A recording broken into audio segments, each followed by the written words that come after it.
Hello, everyone. Thank you for joining me tonight. I'm Allie Pinion with Dreaming the Bee, and we are here for the March Bee Guardians gathering. And today we're going to discuss bee swarms and basically what a bee swarm is, which is really important to kind of understand the biology of the bee and why bees swarm and why it's important for bees to swarm and why healthy bees swarm. And we're also going to talk about how to catch your own swarm, how to bait hives, and just the magic and beauty of the honeybee swarm. And I like to start these meetings off with a series of a breathing technique that I like to do kind of in honor of the bees, but also because it really brings me down into my body. Um, it activates our vagus nerves by that humming vibration motion. Our vagus nerve runs from the base of our skull to the base of our spine, and it really brings us into our body. It calms our central nervous system. And whenever I work with the bees myself or with a group of people, I always start out with these bee breaths, and it just really relaxes me and helps me be in a place where I can, give my full attention to the bees and be present, because bees can really sense when we're nervous or anxious or really scattered and not present with ourselves. So we'll start this meeting as we start most of our meetings by taking 3 breaths where we hum on the out breath. And it's nice to close your eyes so you can really, um, step into that and let it flow what comes to you.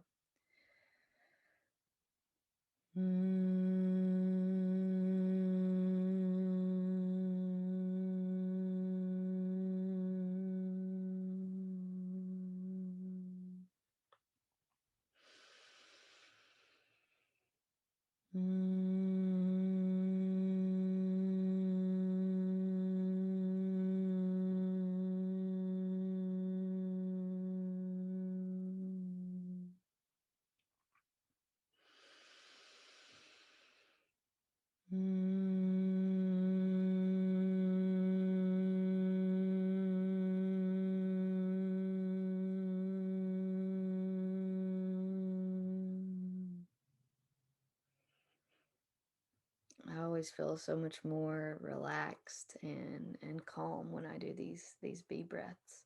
And it's interesting how sometimes when you breathe and hum, you can hear that hum go boom boom with your heartbeat and get louder and softer and louder and softer. So it's a fun thing to work with and to practice with. Yeah, so well, let's talk a little bit about what a swarm is, and then we'll go from there. I think it's quite important to know why bees swarm and kind of the biology of the honeybee swarm before we try to catch them on our own, because this gives us a little bit more of a sense of respect for the bees and what they are doing. Um, okay, so I'm getting myself my little picture set up in the corner here. All right. Honeybee swarms are magical, and as you can see, this honeybee swarm is one that I caught a couple of years ago. And you can see it kind of looks like the shape of an anatomical heart, which is really neat because the most of the times when I find swarms, they are in the shape of a heart, and sometimes you can even see like the left and right ventricles coming off the top when in the shape of the branches that they're holding on to. And typically, the queen is in the center, and they're trying to keep her warm so that they can keep her eggs warm. And when a swarm happens, the old queen, or you'll hear me mention her as the crone queen, the queen that has kind of gotten to the point where her fertility is not at what it used to be, and the bees have actually helped her to lose some weight and to fly. And so we'll talk a little bit about more about that in a little bit. But basically, the old queen, the crone queen, leaves with anywhere from 1/3 to 3/4 of the bee population, and they will gorge themselves on honey, and they will go and find a new place to live. And this is really quite an act of selflessness, because the bees are, they're taking some of the honey with them and taking some of the bees with them, but they are leaving behind all this storage of pollen and baby bees, which we call brood, and honey and nectar, and all this comb ready to be filled with more honey.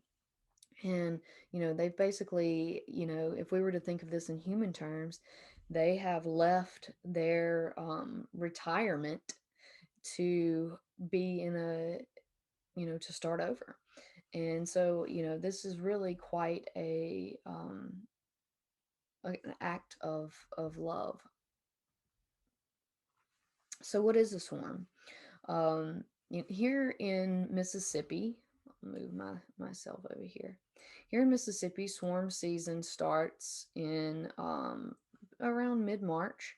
I've caught several swarms the past 3 years, around March 14th. And I remember that because that's my husband's birthday.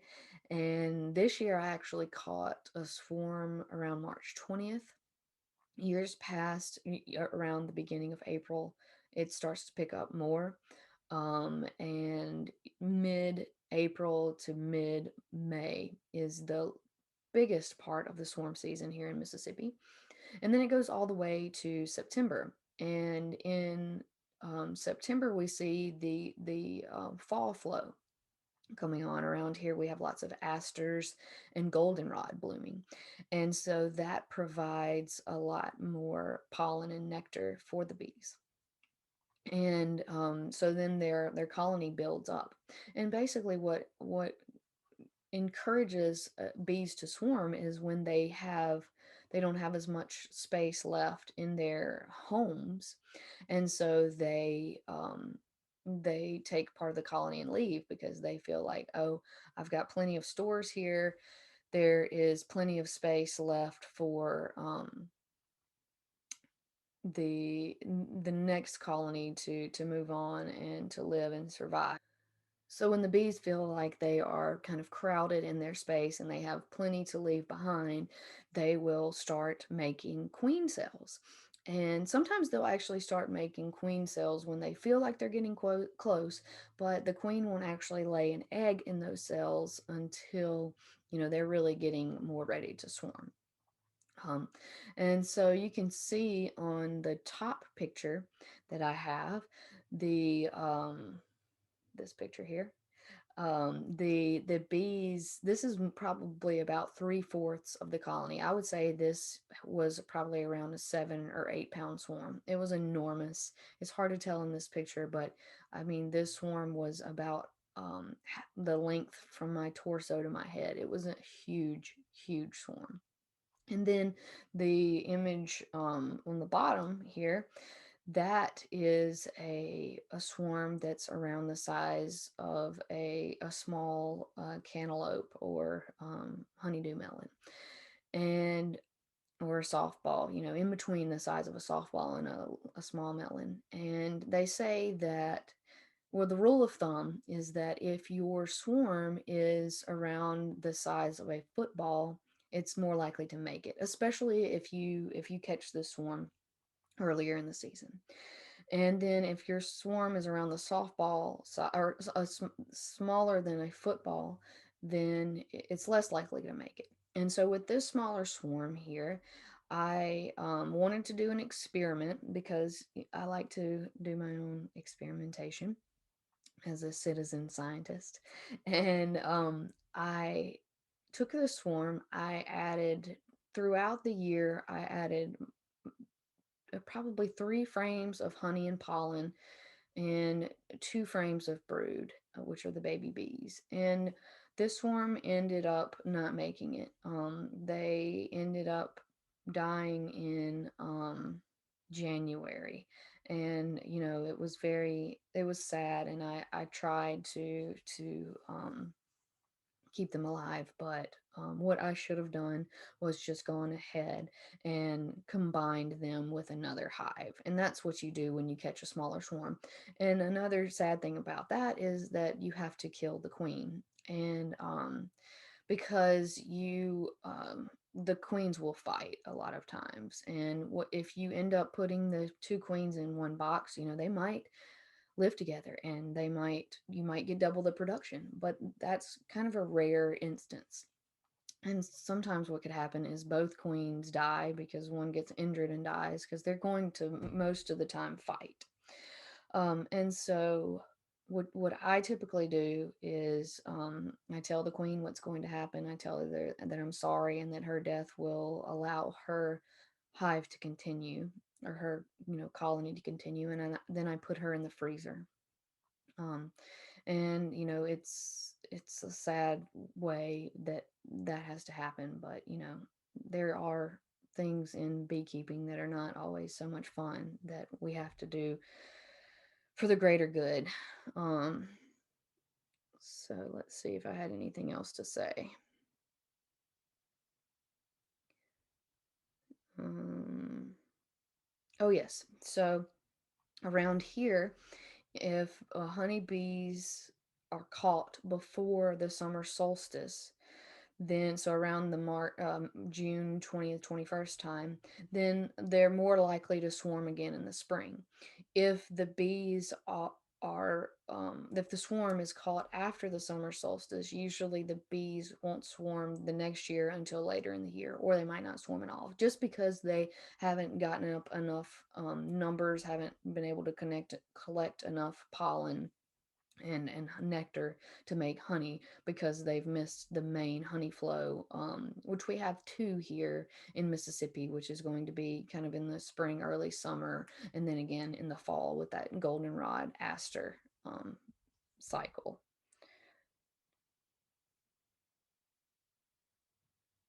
Okay, so let's talk about queen cells. So this is what you're going to find in your colony when you see these like peanut sort of shaped, rounded shaped cells here. And these are the beginnings of queen cells. And then the one kind of on the bottom right is a capped queen cell, which means, within the next week, is going to hatch out and a queen will come out. And when we see these queen cells on our frames, we must be very careful to keep those frames straight up and down, because any movement that kind of jars that queen inside that cell can really damage that queen cell. So it's important that we're careful when moving our frames. So recently I was reading in a biodynamic beekeeping book. I can't remember who wrote it. It was called Biodynamic Beekeeping. I think his name was Matthias. I'm sorry, I can't remember that. But he was talking about how a queen that is chosen by the bees, so a cell that is chosen by the bees to raise a queen, is going to be round, and it starts off round, and that round shape informs the health of the queen. Okay, so then if we see a queen that is more of an emergency queen and not so much a planned queen, the cell will they'll take one of these hexagonal cells, and they will basically extend it over and around. And so that egg starts off in that hexagonal cell rather than a straight up and down round cell. And if you'll notice, I think maybe on my next slide, yes, you'll see the queen here. She's got kind of more of that longer abdomen in the bottom right. You see all her attendants circled around her. You see her shape is quite a bit longer and quite a bit different. And she has that kind of metal shield looking thorax behind her head. And so you'll see that her shape is quite a bit different and longer and wider than the other bees, because she's storing all these eggs. And she can lay 1,000 eggs in on a productive summer day. Um, and so when an emergency queen is made and it starts off in a cell, and maybe the egg has hatched and the larva might be 3 to 5 days old. So we know the age of the larva by the first day the egg will stand straight up and down. The second day the egg will kind of lean. And the third day the egg will fall over and begin to curl. And so we know that when that egg begins to curl, that it's the third, when the egg hatches and you see that larva that's curled in the cell, that is a 3 day old egg. And usually the bees like to, if it's going to be a queen, between that 3 and 5 day range, they like to turn her into a queen. If it's an emergency queen, which we're talking about now, which is also called a super seizure, which are more likely to see in the center of the honeybee comb versus on the edge, where we see these predetermined queen cells. And so when that larva is, past its prime in the time to turn it into a queen cell, it actually reduces the amount of ovarioles in the queen's ovaries, and so she is able to produce less eggs and will be a less productive queen, which can weaken the genetics later down the line. So, you know, these things, if we are trying to be in a more natural beekeeping way, in a more treatment free way, and we want to work really hard to make our bees as healthy as they can be through management practices, this is something that's important to us.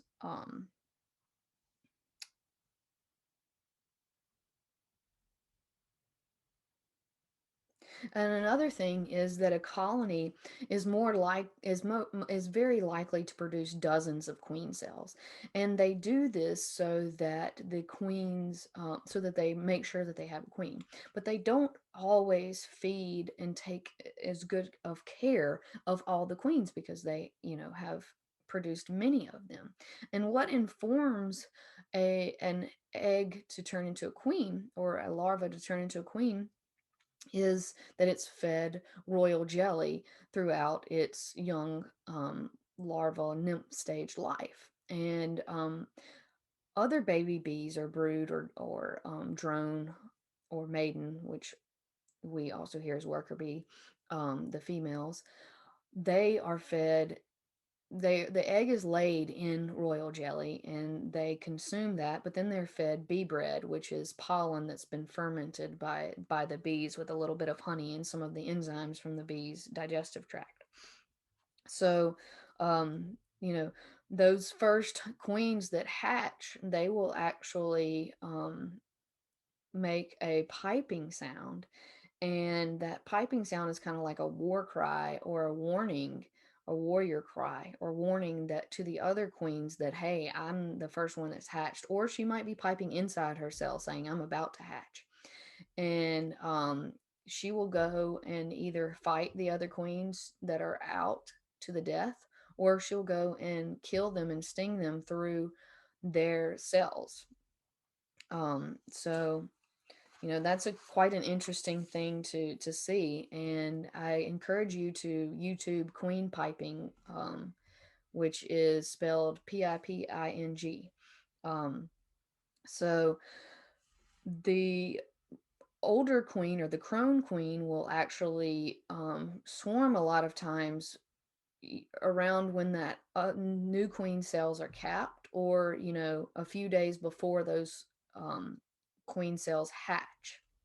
And the old queen, the crone queen, she actually becomes a mother queen again by flying out into the sun. Her hormones and her fertility is actually restored by leaving that dark womb of the hive and flying out in the sun. And then she's able to lay eggs again, which is really interesting. And so the her attendants, before she leaves the colony, her attendants will actually not feed her as much, kind of shake her back and front legs to get her to keep moving around so that she'll lose enough weight so that she can fly out. And you can see that her wings don't are shorter and they don't reach the to the end of her abdomen.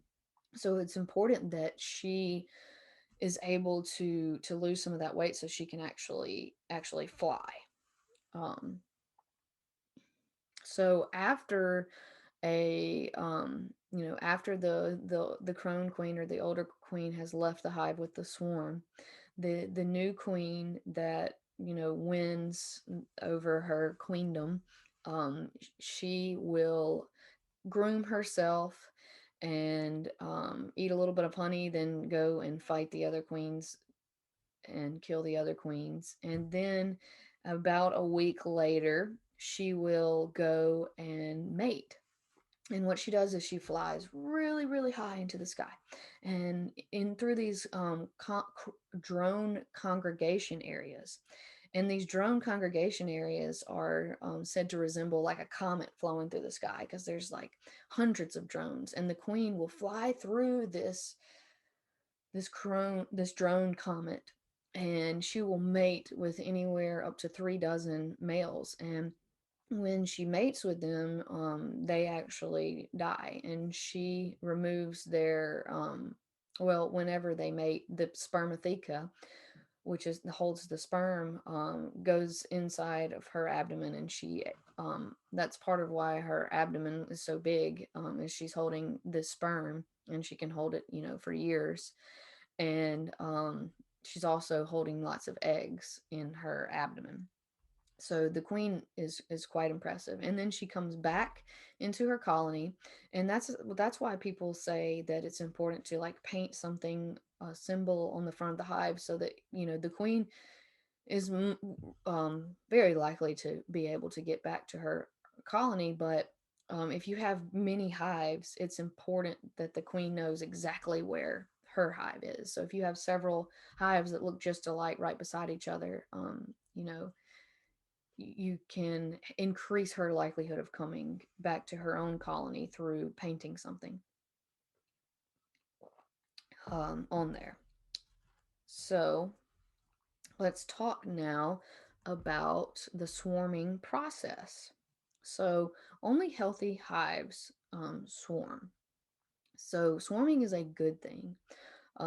It is a way for the bees actually to treat themselves. It is their own way of decreasing their chance of pest and disease.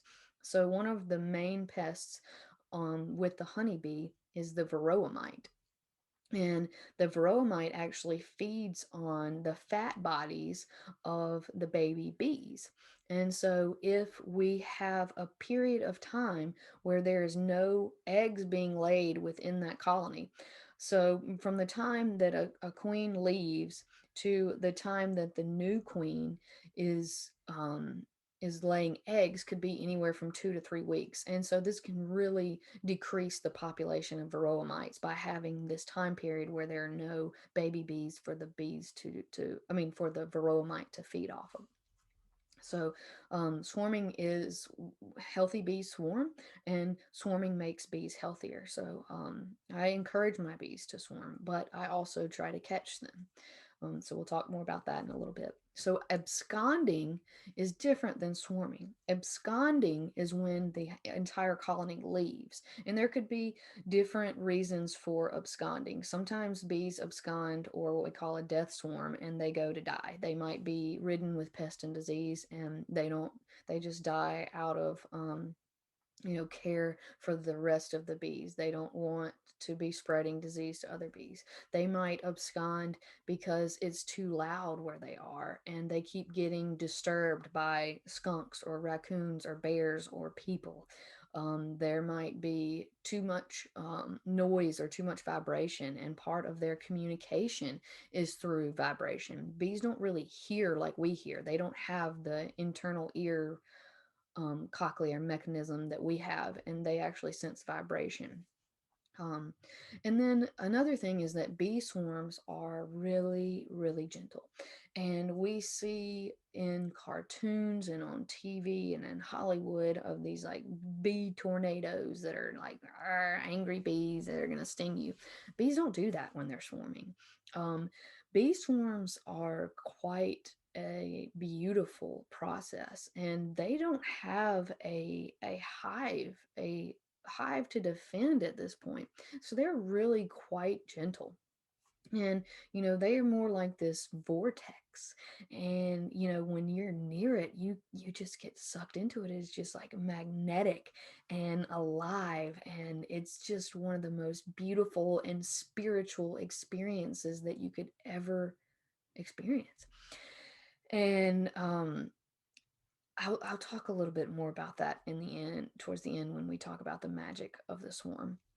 But anyway, so this swarm might be anywhere from 30 to 40 feet wide to, you know, 20 to 30 feet tall. And the bees are just flying in these circles and they don't hit one another. It looks like chaos, but it's really quite organized. And if you walk into a swarm, they don't really bump into you either. We don't want to really um, go in there and start moving around, but it is nice to kind of slowly approach a swarm and have your hands open and just close your eyes and just feel, or open them and just feel that energy. I mean, there's nothing like it. It is magical. Um, so the queen is looking for a place. I mean, the queen finds a place to land. And usually, it's anywhere from 30 to 50 yards from where her original colony is. And so when she lands, all the bees kind of land and congregate on her and around her. They want to keep her warm. They want to keep the eggs that she has preserved. So they keep her around 95 degrees. So anywhere between 90 and 95 degrees. And so the bees land in this like heart shape. And this was supposed to be a video, but okay, it's not a video. Apologize for that. Just wanted to try. But anyway, so on the outside of this swarm, you will see, if you look closely, um, and you're in person with them, that the scout bees are actually going out and flying and looking for a place to live, and they'll come back and do this dance on the outside of the the swarm, this the swarm as it's congregated in one spot. And when the scout bees go out to find a new home, what they do is they go inside the cavity, and usually they're looking for tree cavities, and they will fly back and forth across. And what they're doing, it looks kind of just like they're randomly moving around, but they're not. They're actually measuring the inside of the cavity to determine if it is a place that is big enough and desirable for their colony. And so they'll come back and they'll do this waggle dance. And what it does is they orient themselves in the direction of the sun, and then they will turn right and left, showing their sisters which way to go. And then they will move back and forth and kind of showing the length of time to get to that spot. And then when they're done, they'll circle back around. And however many times they do this is how strong of a place they think that this place is. So how much they're expressing that this is a great place, and they'll do this over and over again. And no other scout bee will just choose the place because they see another bee choosing the place. They will actually go and check out that place themselves and then come back and vote. So then the bees have about 3 days of reserves of honey, and they will actually pass honey back and forth to their sisters through their proboscis, or their tongue.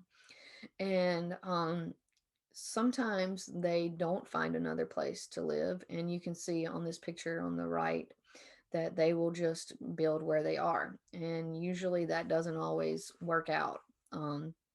They're not able to really keep the colony protected, to keep it protected from storms and rain, and it's harder to regulate the airflow. um, and so you know Dr. Thomas Seeley, who's written Honeybee Democracy, which is about, what how bees actually vote to find a place to live. It's what we can learn as humans from bees. And then it's all this research that he's done through Cornell in Ithaca, New York, around this big plot of land on the wild bees in this space. And so he gives us lots of great information. And then he has a free publication, but I can't remember the name of it. But if you search Bait Hives, Thomas Seeley, you should find it, and it's a PDF that kind of tells you more about bait hive. The bees will find a place to live, and if they don't, they'll usually find a cavity to move into. And if they don't, in that one spot, then they'll swarm again and travel another mile or two and look for a new spot there. And is Thomas Seeley has found that about 80% of swarms don't make it. So it's really nice when we can catch a bee swarm, rescue a bee swarm, and help save them. Honeybees are not native, so we can't save all the bees, and if we did, we might not. We might be displacing our native bees. So that's another important thing to think of, and also something that I keep in mind when I'm not able to save a swarm or a colony, is that that's also part of the chosen life cycle of making the room for the other wild bees. So, I've already talked a little bit about breaking the cycles of pests and disease. Let's see. Within the bees being in their new home, they will start, I mean, sorry, within the bees landing on a tree or wherever they land. I've seen them in water meters, I've seen them on street signs, trees, the sides of houses, the sides of walls, wherever. I mean, they just, you know, land all over the place. But they will start building comb. And let me go back to my very first slide, and you will notice. Okay, I'm going to put my, well, anyway, you will notice that if you look on the branch that's coming off the top, and then there's some little white bits hanging down, that is actually comb that they started building. And that comb looks white, and I know that we think of honeycomb as looking yellow, but it comes out of the abdomen in little platelets of the bees as white, and the other bees will catch it. They'll kind of make it malleable with their spit, and then they will form it into um, comb. So that's really pretty neat. And I've seen them put their build comb very quickly. I mean, within hours sometimes. It's crazy how fast they do that. Um, so the strongest colonies survive, which is part of that, only 80% of those bees making it ensures that the bees that do make it are the stronger bees. And so it contributes to the better genetics of the bee. And so swarming is also the best way to naturally raise queens. So, like I was talking about earlier, when we force bees to make emergency queens, or we graft an egg from a normal worker bee cell, and put it into like a one of those queen cups that we purchase, um you know it's never going to be as strong as a queen that the bees chose from the beginning, and it started in the queen cell.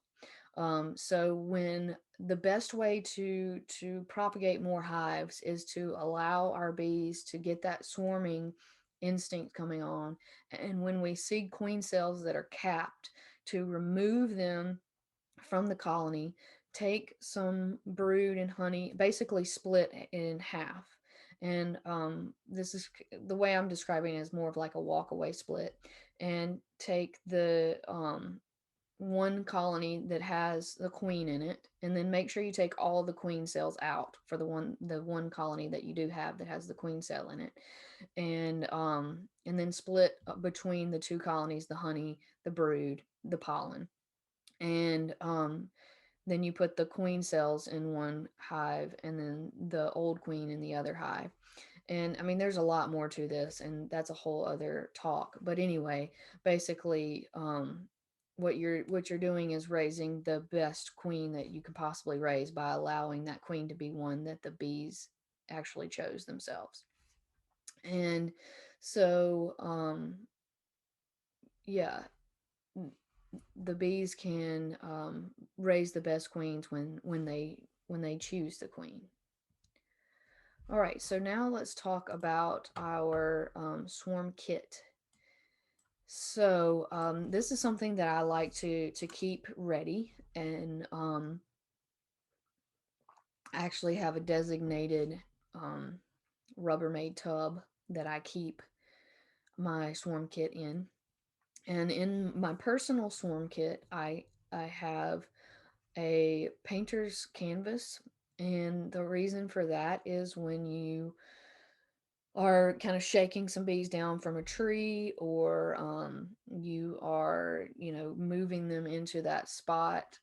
It's nice to have that cloth down, because the bees might get all in the grass and you can't find them, and you might step on them when you're walking around it. And so having that delineated space for where the swarm is an important thing. And I always, if I am in a um, well, I'll just say this. You don't have to wear a suit at all, because the bees are really calm when they're in a swarm. But I feel like if you're around a lot of people, it's good to put that suit on and get that cloth out, because what it does is kind of delineates your space and keeps like people from walking up to you, because they see, oh, you're protected. So they need to kind of step back, because, you don't want to get in trouble from someone getting stung because they're near a swarm and they're doing this, and then the bee, swatting, and then of course that's going to upset a bee, and they sting the person. But really all you need is a veil. And the reason why I say a veil is because, bees like to go into holes, and like to go into your eyes and your nose and your mouth and your ears and get in your hair. They don't really care for hair. People say that they don't like hair because of bears, but I mean, we've been in a relationship with bees for the past 10,000 years. They know we have hair. That it's because of us too. The ancient Egyptians actually used to shave all their body hair off to work with bees. So it's because of humans too. Anyway, so then I have pruning shears, so that if I need to clip a branch, so that it's a safer way for me to bring the bees down. So this is actually the first swarm that I caught. You can see me climbing down from the ladder and with the swarm there. That's kind of a smaller swarm, but I actually still have this swarm in my top bar hive. This was a really, really healthy, good swarm. Um, Anytime you're climbing on a ladder or climbing with ropes, always wear a full suit. It's just a smart thing to do, no matter how, um, you know, experienced you are. Just being on a ladder, you could, a bee could fly in your eye and you do something like this and then you fall off. So, just being smart. Then bees like to climb up. So if you're not, familiar with working with bees, you can, make sure you wear pants, and if you have some tape, tape your pants shut, or, have a little drawstring or something at the edge of your pants, or make sure that, you tuck your pants in your socks or something, because a lot of times they'll crawl up your pants, and then you bend down and you smash one in your pants and they sting you by accident. Um, and then have a smoker, because a lot of times when you have finally gotten them down from the branch, they want to fly back up because that queen smell is still up there. So I like to smoke the spot where the honeybee colony was, the swarm was, to kind of keep that smell away so they don't go back up. And then a bee brush or a feather to kind of swoop them in, to the box is a good thing. And then some rope if you're going to climb. So here my husband is actually an arborist, and he climbs trees and trims trees and does tree preservation and removal for a living. And so he helped me out kind of with this rope system. But basically, I tied my swarm box up to the tree, and I was kind of gently pushing the bees into the box until I could get them to form their own little chain, as you can see in that top right corner, and climb down one another. Because really, they're not going to just fly into there. They really want to walk. And they, like I said, they like to walk up. And walking up is easier when you have that swarm box and you're kind of putting your swarm into another box. So, like, what I do is I use lay-ins hives or top bar hives, and so I'll lean my swarm box to the entrance of my other hive, and then the bees will actually walk into the new hive. Um, and another thing I forgot to tell y'all about was a queen clip or a queen kennel, as I've heard them called, queen catcher. It's just kind of like a little hair clip, except that the queen can't come out, and the maiden bees or worker bees, they can. And what the bees are doing in a swarm is they're actually gathering around that queen and her pheromones. So if you can have the queen in this clip, and you find her, you can take her and set her down in the box, and then you're more likely to get those bees to move into that box. And then if you have a box that you can paint some old comb or put some lemongrass essential oil in, is a great way to do that. Now, with the lemongrass essential oil, it can be overpowering by just putting it in your hive. So, one thing you can do is take an old pill bottle and put a couple of drops on a cotton ball and close the pill bottle, and then puncture a couple of holes in the pill bottle and put that in that box, and that has the smell of a happy colony. And this is another thing that you can do to put in your bait hives. So another thing is when you are traveling with your bees, in your car, your truck, or whatever, I use a piece of screen or a piece of hardware cloth.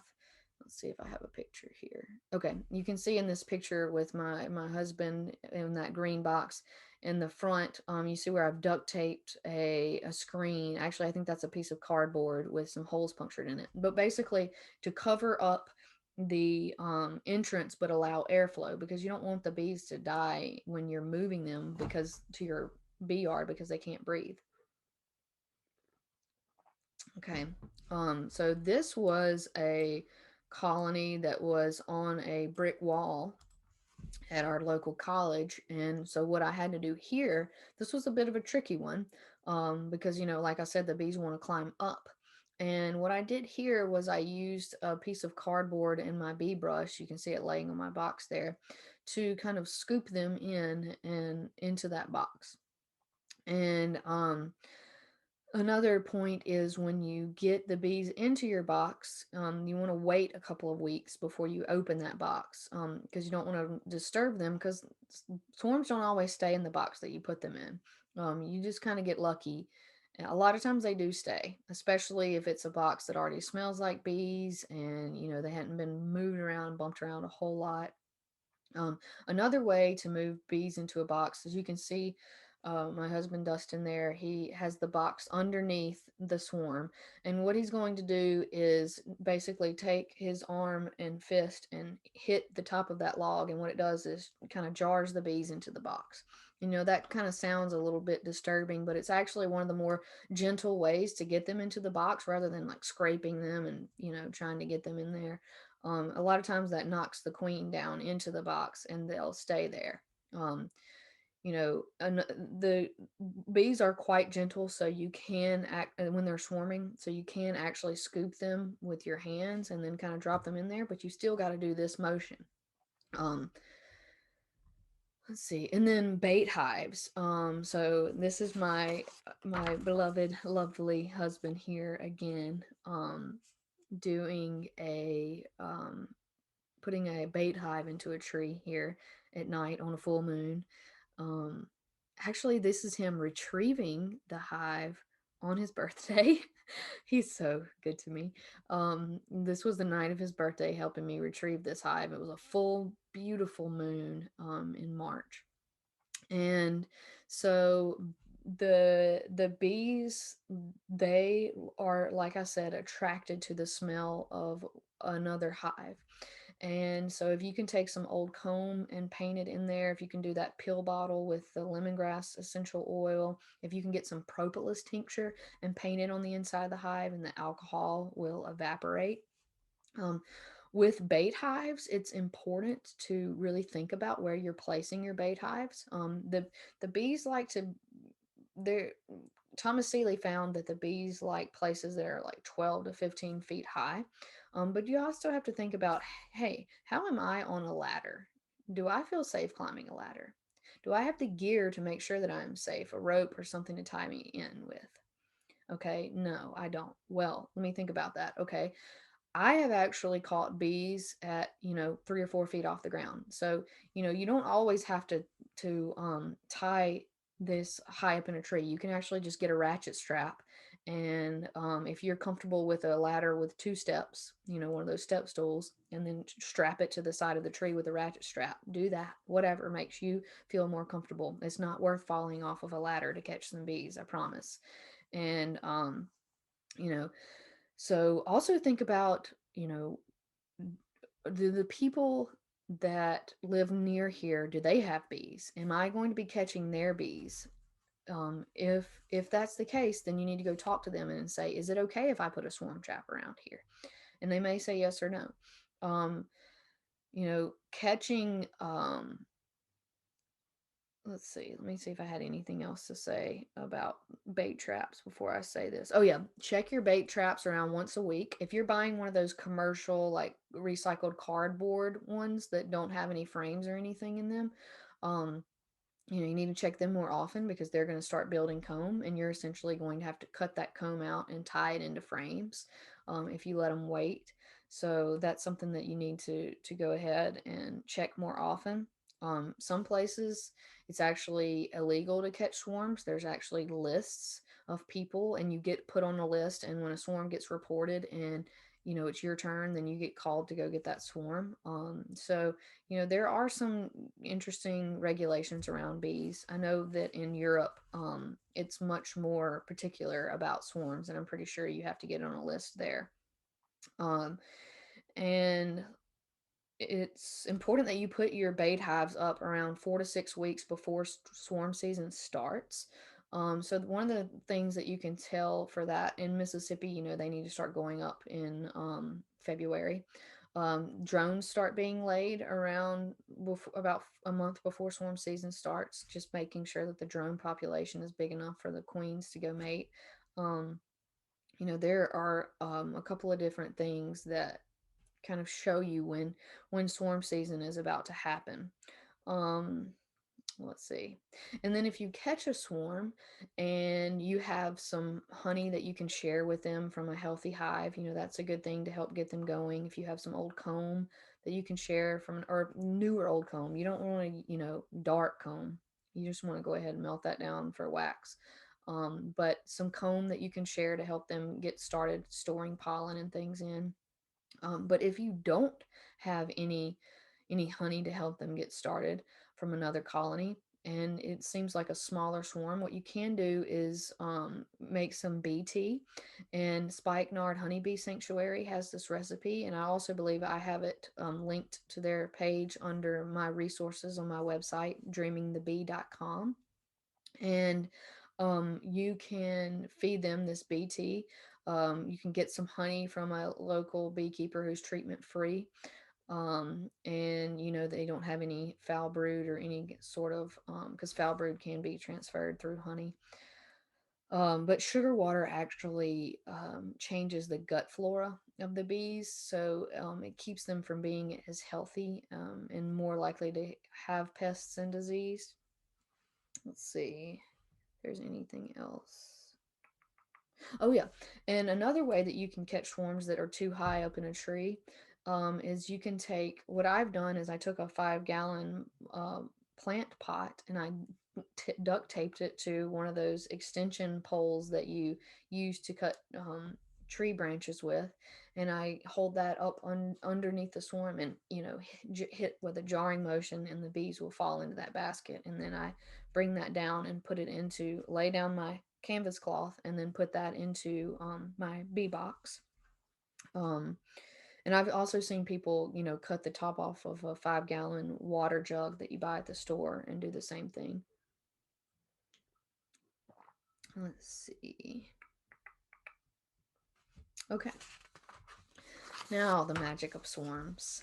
So, in Thomas Seeley's book, he goes through a hypothesis that he has that bees actually chose humans as companions. Actually, I don't know if he said exactly that, but that's what I got out of it.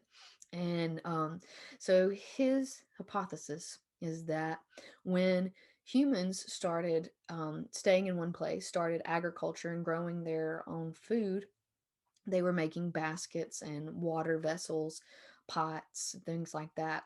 And the bees would swarm into these pots because, they were more in the wooded areas. And then we kind of moved towards the plains and cleared areas out for our agriculture. The bees had less places to to swarm into these trees, and so they swarmed into our baskets and our pots. And I think that's really cool. Humans and bees have been in relationship for as long as dogs and humans have been in relationship. So I think that's kind of cool that, they actually chose to be in relationship with us. We have a symbiotic relationship in a way that, we provide them a place to live that is safe and well insulated, and they provide us with some honey and protein from their baby bees or pollen. Um, and then I think it's also quite magical how the queen doesn't even have to mate again, the old queen. She can just fly into the sun, and her hormones and her fertility is renewed. I mean, it's just absolutely amazing. And, there's this book called The Sacred Bee that has a lot of folklore and stories about bees, but you can find cross culturally these stories of bees being messengers from the spirits of loved ones who have passed on. And this bee hot colony here in the picture, back in 2019, I lost my beloved dog, Daisy, and we had to take her to the vet and put her to sleep. And she about 4 hours after that happened, I mean, my husband and I were just so upset. And about 4 hours after that happened, I got a call to go and catch a swarm. Well, I get to the swarm, and when I get there, the swarm falls to the ground. It's on this child swing set, and the swarm falls to the ground. And I said, "Oh no, they don't have a queen." So I walk over and I start collecting them, and they actually get back up and they start swarming. And I follow the swarm about 3 blocks over, and the swarm goes back into their mother colony in this beautiful double leadered cedar tree. And, I knew at that moment that that was the spirit of my pup Daisy, telling me that, she loved me and that she had to move on to another world, but that she would be with me. And, I've caught swarms in other people's homes, and, I've told them this very thing, and they, mentioned to me that they just had a loved one pass as well, within the week. And I find that really amazing. And, the Catholic Church only allowed beeswax candles in the church up until the 80s. And then we started getting, those cheap paraffin wax candles made of petroleum byproducts that are super bleached, which is like burning diesel exhaust anyway. They only had the beeswax candles because they believed that, the bees flied up to the heavens and could bring messages to the heavens, could bring messages to the other world. And, so in many other religions, the same things. A lot of the Catholic churches had um, monasteries that had, were making all these candles and making all the breeding bees. Some of the top bee species that we have bred, are bee, yeah, these cultivars, I guess I'm not using the proper terminology, but these bees that we have bred, are coming from, Buckfast Abbey. So a lot of our information that we know about bees was recorded through the Catholic Church. Um, and Another thing that we can find in a lot of bee folklore is tanging. And tanging is basically when you take your smoker and your hive tool and hit it, like 4 to 6 beats per second, boom, boom, boom, boom, boom, quickly, boom, boom, boom, boom, boom. And what this does can actually call bees down from a tree. And it takes about 20 minutes to get it to work, so you got to be ready to do some work. And this drumming is something that people have done for a long time. I mean, there were even bee priestesses who drummed for the bees. And I've been practicing my drum in my second story of my home, and the bees from my backyard hives will actually come to my window and like check out what's going on. It's really funny. And I've also had bee swarm calls at when the bands start practicing in the spring for the local college. The bees will swarm there. And some people say that they believe that the bees were coming to that sort of rhythmic sound because maybe there was a tree branch that was hitting a hollow tree over and over again in the wind and kind of signaling, oh, this is a hollow space that the bees can move into. And so that's one of the theories. But I also think that bees just respond to vibration, and they're curious about it, and so they come to it. um and another thing the bees are always looking for is they look for that smell that a tree that has been struck by lightning and kind of burned out. So when they're looking for a place to live in a hollow, they might be looking for that, smelling out that burned smell. And then the last thing about, I could talk a whole day about the magic of swarms, but one of the last things I wanted to mention was calling your bees to your home. If you have a bee box that you want the bees to move into, you can just go out to your hive and speak out that, hi bees, I have a nice, well insulated home for you. I'm going to keep you safe. I'm going to not bother you.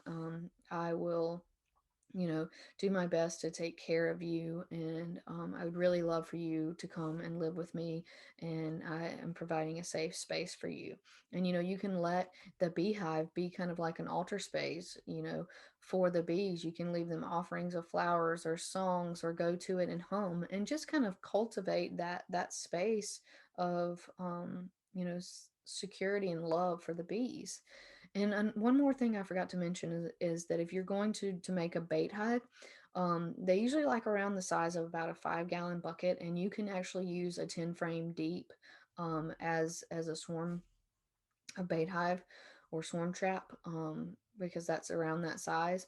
And the bees like to have some sort of empty space in that box, in that space that they're looking to move into. So you don't want to put a bunch of foundation in there. You can put like 1 or 2 frames of old comb, or 1 frame of foundation or two, but you want to make sure that you have a good empty space so that they know that there's room to move their colony into. Because if you have every frame filled with foundation, they're most likely not going to move into that, because it does not look like an open cavity space for them.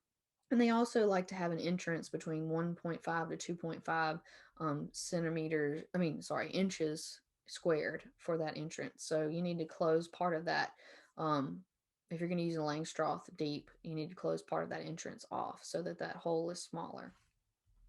Yeah, and this is actually my second recording of this. I was not able to do this one live because the one I did do live, the recording did not record for some reason. And there was a question about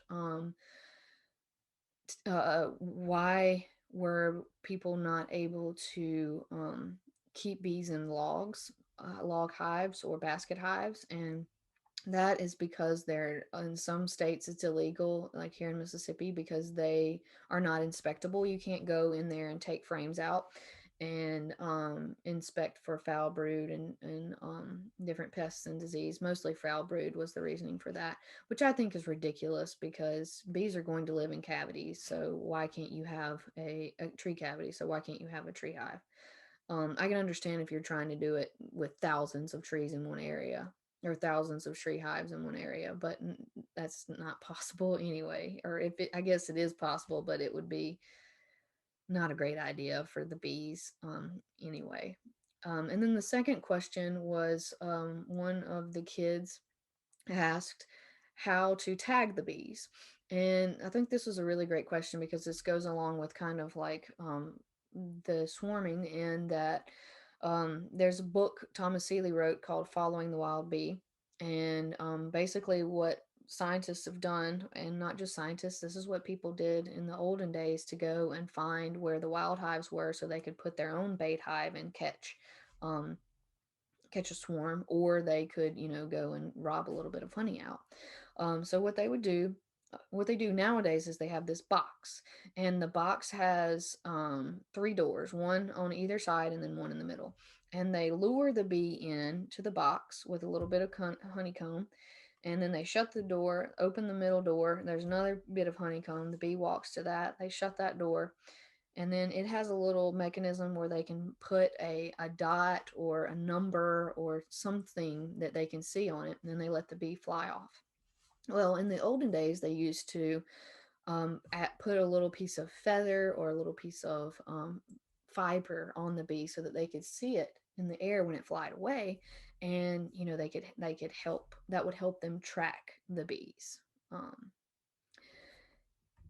Yes, and so thank you all for joining me and for the Magic of Swarms. The Bee Guardians gathering is free, but I very much appreciate any donations because they help me continue my work with educating the community, educating you all about bees, my research, the time that I put into all of this, and my work with kids and adults in the community. I also offer mentoring for beginning beekeepers. I do through phone calls, through Skype, or I mean, not Skype, Zoom, through in person as well. And if you are in my local area in Mississippi and would like me to host hives at your home, I do that too. And then I also allow you to sponsor hives at my apiary. So you can visit dreamingthebee.com and click on sponsor a hive. And what this does, there's different tiers, but you can basically help support bees and beekeepers like me. And you can also get a little bit of candles and honey from the hive, different things depending on what tier that you choose. But you get updates throughout the season, and it's just a fun way and can be a fun gift for a loved one as well. And I hope you enjoy this talk, and thank you.